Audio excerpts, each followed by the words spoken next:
Okay, let's kick this off. Today we're doing a deep dive into some, well, pretty intense philosophical texts. The selected sayings from Cross of Light Temple. Right. And they might seem a bit obscure at first glance, maybe. Maybe, yeah. But they offer this complete framework for reality. Our goal here is to sort of quickly unpack the core of it. And that core is really about finding a kind of balance given by grace, but grounded in the immediate reality. Right now. Exactly, the practical now. And what's really striking is where they begin. They basically tear down conventional certainty right from the start. How so? Well, the foundational belief is everything's provisional. Like nothing is absolutely certain. Okay, that's a big statement. It is, and it leads directly to this pretty powerful conclusion. There are no reliable authorities. None. Yeah. Outside of yourself, that is. Wow, so that's a radical shift, isn't it? Puts all the responsibility, the burden of proof back onto the individual. Completely. The framework insists, that you already have the necessary resources within you. So the goal for you, listening, is to kind of absorb a system where your own experience becomes the ultimate test for truth, overriding dogma or whatever system you've been handed down. Yeah, exactly. And if you connect that dot, it really forces you into a critical stance towards, well, all external systems. Because it explicitly rejects arbitrary authority, things like hierarchies. Precisely. It pushes back hard on those external structures. The implication is clear. Real authority. It can only be internal. Okay, so how does that play out when it comes to knowing things? Or knowledge itself? They argue pretty forcefully that your firsthand experience is always superior to any received system. Doesn't matter if it's religious, scientific, social. Always superior. Always. But here's the real kicker, maybe.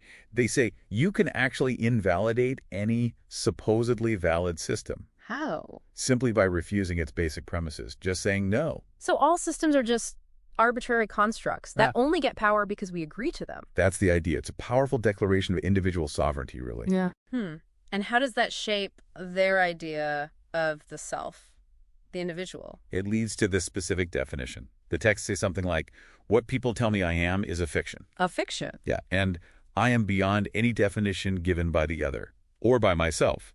So the self is inherently limitless. It always spills over the edges of language or labels people try to put on you, or even labels you put on yourself. That's a heavy concept. Limitless self. Yeah.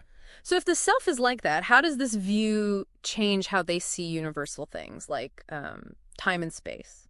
It pulls us right back to that core idea, the immediate now. Okay. It doesn't matter how complex our stories or ideas get, the direct, immediate experience of this moment right now, that always comes back as the actual reality. That's the experience that counts. Deny it all you want. It just is. It just is. And their view of time fits this. We usually think linear, right? Forward march. Yeah, past, present, future line. But these sayings describe time as circular, running in seasons, cyclical. Okay, circular time. Exactly. And that reinforces this profound sense of unity. There's a paradox there. The center and the circumference of the circle, they're the same. Center and edge are the same. How does that work? It's not just poetry. It's pointing to existence itself being beyond just physical matter. Being the way we experience it is actually limitless, even if we try and box it into our usual linear thinking. It's a kind of deep paradox of existence right here, right now. Got it. Okay, let's look at their sort of cosmic map then. The cross of light symbol. Right. Which functions less like a religious icon and more like coordinates for awareness. Coordinates. How? The vertical axis represents space. Yeah. The horizontal axis is time. It's a framework. A space-time framework. Yeah. Interesting. And within that, how do they handle core spiritual ideas like Christ? Well, Christ gets redefined too. It's not just a historical person. In this context, it's also presented as a location almost, a destination. A place you can get to. Or maybe a state of awareness. It's the center point in that cross framework. And it's described as the bridge, the direct connection for heavenly grace. So less a figure, more a function, a process available to anyone. That seems to be the implication, yeah. A functional process. That makes the distinction very clear.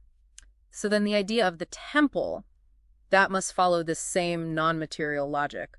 What is the temple? It's another one of those key paradoxes. It's described as absolutely a real place. Okay, a real place. But it's also everywhere. And everyone. Yeah. And everything. Yet, and here's the paradox, it has no material substance. No substance. So it's a state, a universal state of being, not a building. Exactly.